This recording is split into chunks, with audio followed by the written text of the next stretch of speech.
Hello, this is a recording of the presentation I gave for the 48th Indian Orthodontic Conference in Ahmedabad in India 2013. I just want to take a first note to thank the committee of the Indian Orthodontic Conference for inviting me to give a keynote lecture, in particular to Alka Banka, who went to the great trouble of visiting me here at the London School of Facial Orthotropics in advance of the invitation. The presentation is 1 hour long. I will keep to time, and we will discuss a wide-ranging view on orthodontics, what's causing the problem, where we stand now, and possible future ideas for treatment. And I'll present the orthotropic method as a possible treatment affecting the causes rather than affecting the symptoms of malocclusion and the possible underlying problem underneath. It was a pleasure to visit India, and it was a pleasure to come to the conference. At the conference, many people presented cases in orthodontics. Of course, we often don't take the broader perspective, and sometimes it's worth standing up, looking down. As I flew in to Ahmedabad, I looked down on the city as I approached. However, the lower and lower the plane got, the less and less far I could see. And at times we need that detailed viewpoint of what we're doing, but also we need that overview to look down and understand roughly where we are going, where we are coming from, and also what we know and what we're doing right now. I think in orthodontics we could agree that at the moment we're aligning teeth because they're crooked.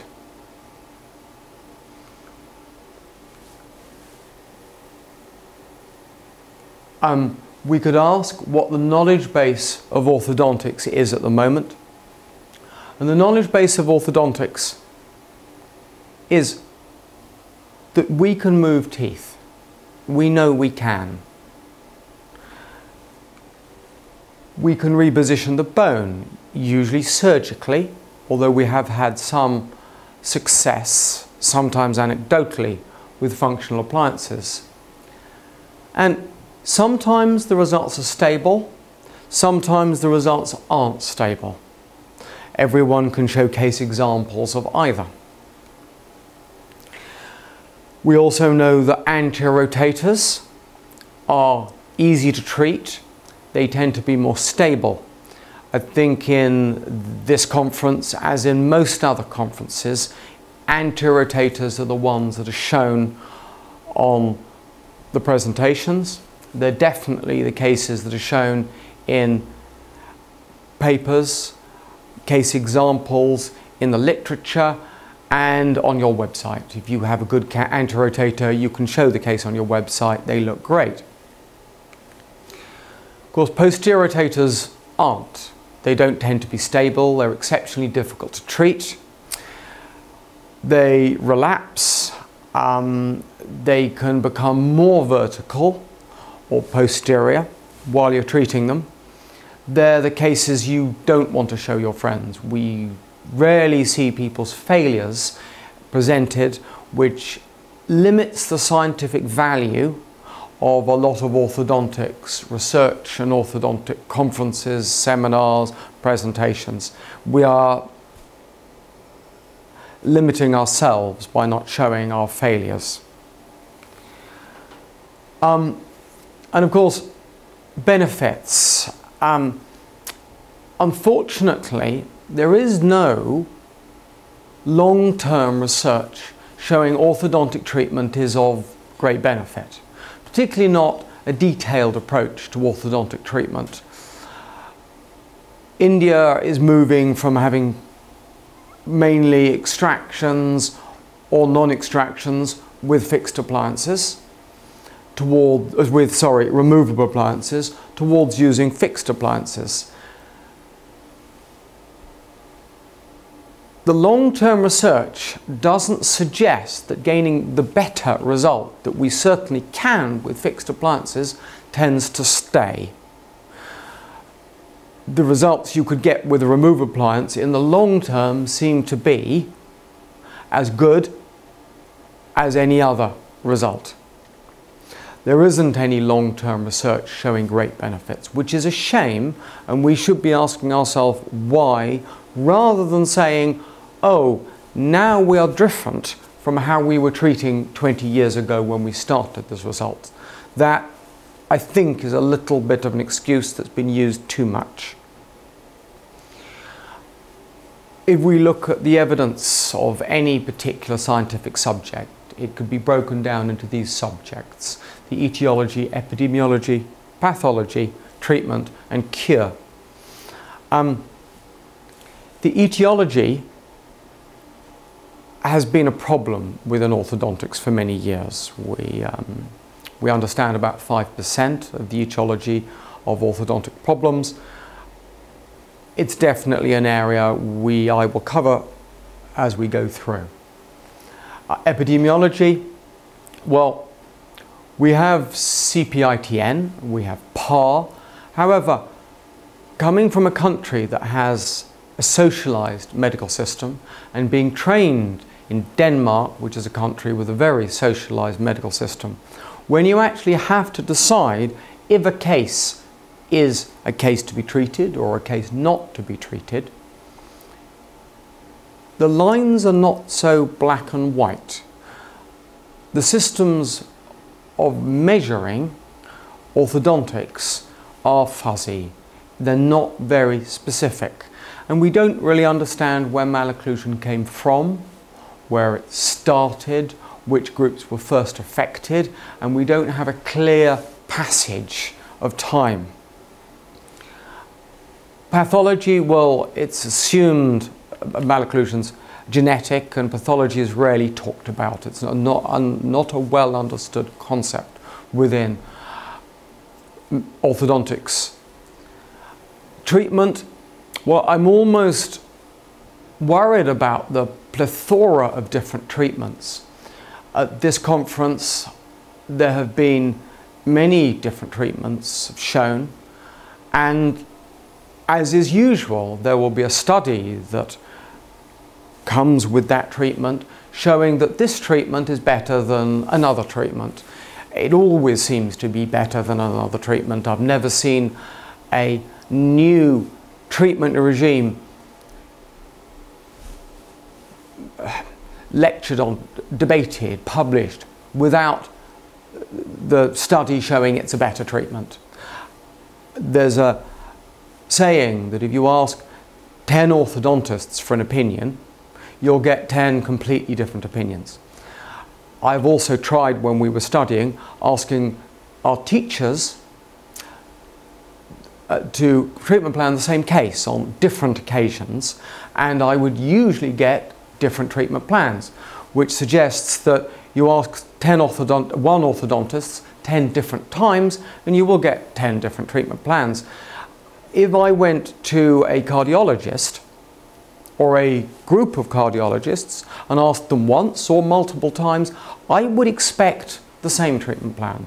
That would be a scientific approach, and it would be a hallmark of that science that it could produce the same treatment plan on several separate occasions and via several different operators. As far as cure is, well, this is probably the greatest Achilles heel of orthodontics. We don't cure malocclusion. We hold malocclusion, or the finished result, in good alignment at the end of our treatment in a system that we could almost see as permanent orthodontics. And when that is withdrawn, as a general rule, the result relapses. Permanent orthodontics is no cure. our ancestors had well-aligned teeth from when they were born to when they died, as do all of the other mammals alive today. We must work better towards a cure. Stability. And I sometimes feel that orthodontics is a profession looking for a foundation. When Angle started fixed appliance orthodontics, he started, as I've alluded to, because teeth were crooked in order to make them straight. And we've attempted to backfill the scientific foundation afterwards to support the treatments we've been producing, which is a worry within any profession. I don't think anyone could contradict the statement that orthodontics is gaining a temporary aesthetic correction. Now, we have to ask whether or not we are doctors or we're tradesmen.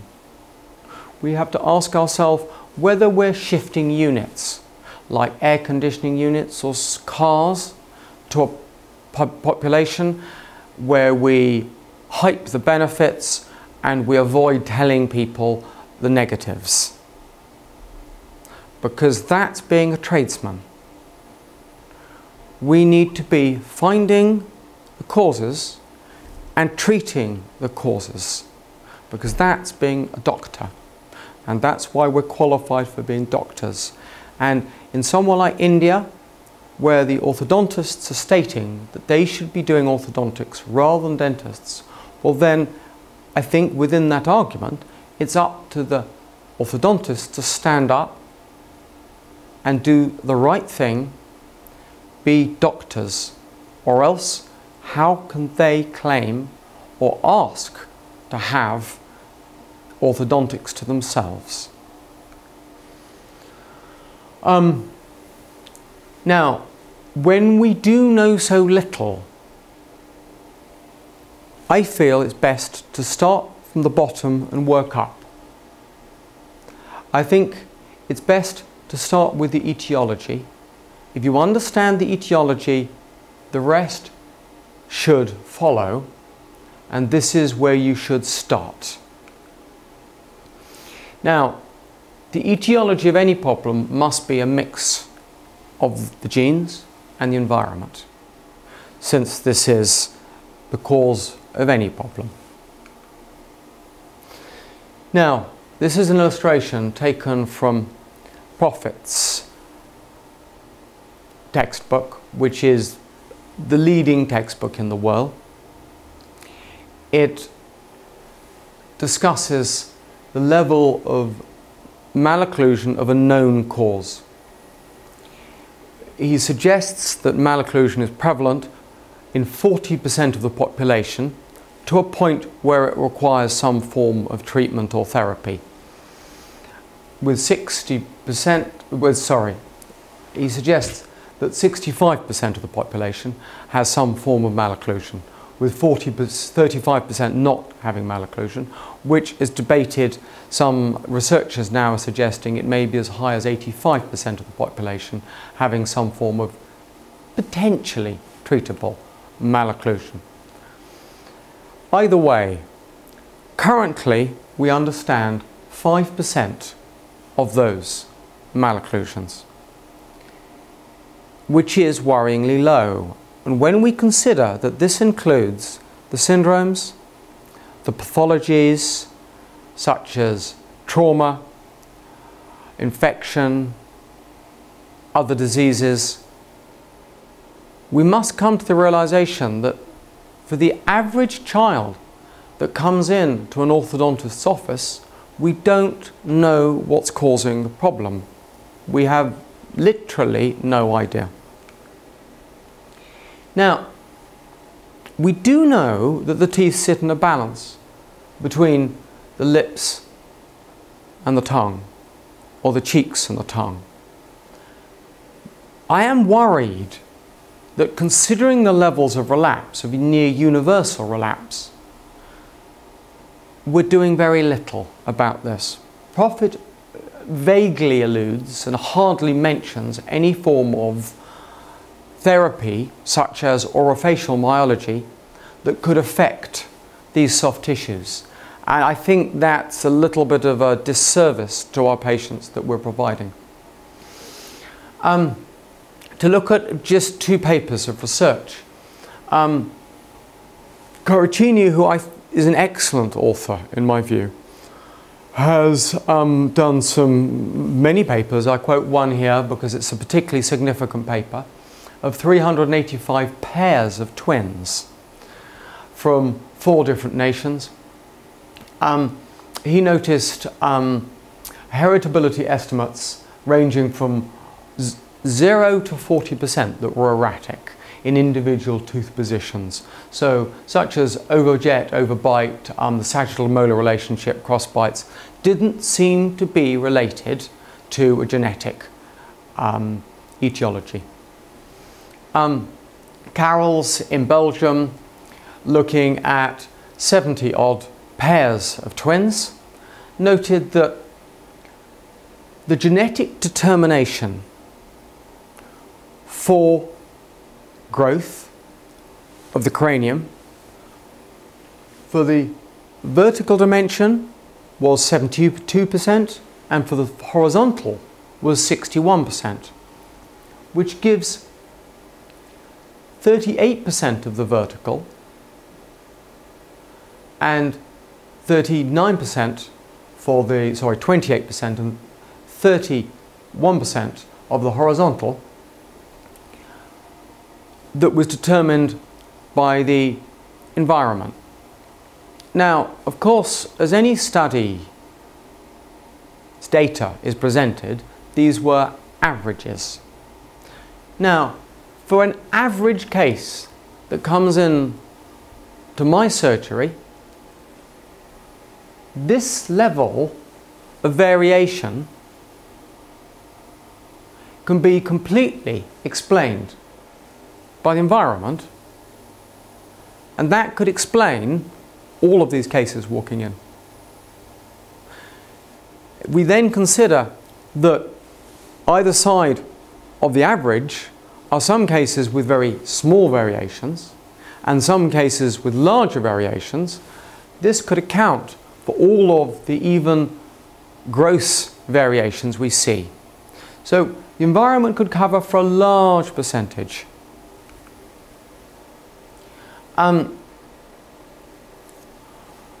Then when we look at the prevalence, the rise of malocclusion in society, we notice that there's always been some malocclusion. Wherever, whenever you are, there's always been that 5%, which is possibly the same 5% that we can still diagnose today. Note that this graph does not have a linear scale. I could not get it onto this slide with a linear scale. This goes back 220,000 years since we were anatomical humans. We had very little malocclusion. Cases can be found, but generally very low levels or no malocclusion. The real increase was happening on the advent of farming, and the anthropological and archaeological professions all see malocclusion as a disease of modern civilization. So throughout our evolution, until we became civilized, so even before we were anatomical humans, when we were New World monkeys, Old World monkeys, primates, mammals of another description, we always had well-aligned teeth, except that 5%. Also, there are 5,400 species of mammal, apart from us. Apart from some domesticated cats and dogs, some zoo animals, and in Britain feral foxes, they all have exceptionally well-aligned teeth, bar about 5%. Now, We also, still alive today, have some indigenous populations. And it's very interesting to note that they have an extremely low level of malocclusion, possibly above 5%, but it's unusual to find groups that are completely unaffected to some degree by modern civilization. But if you visit many parts of Africa today, there is a centimetre of spare horizontal mandibular space behind the wisdom teeth. This is not with everyone, but it is not uncommon. And I give an example here of a Inuit at the turn of the last century with fantastic facial features, fantastic facial growth and perfectly aligned teeth with a considerable level of wear that was normal. And the Inuit population was a very interesting example because at one point the Canadian government, at the stroke of a pen, gave them citizenship, made them Canadians. And they were eligible for social welfare. They moved en masse from the ice into social housing and gained welfare payments to gain food coupons and modern food from a supermarket. Within 2 generations, and in some individuals within 1 generation, this purebred population went from no malocclusion to a normal level of malocclusion that we would expect to see in a modern environment. Now, of note, I've drawn a line. Now, that line indicates when we took our cephalometric norms. And it's important we take this overview, this broad perspective, to understand roughly where we are with our cephalometric norms. Some interesting studies, observations, I would say. Plato and Zachrisson in the 70s in Sweden looked at ideal occlusions. In a socialist state, you could take a large population and you could look through and find everyone who had perfect occlusions. Interestingly, they only found 5% of the population with what they considered a perfect occlusion. They then took some cephalometric analysis, which of course we couldn't do today, of all of those individuals. And the interesting thing of note was how advanced, how prognatic all of that group were. Every single one of them. And interesting how very similar to each other they were.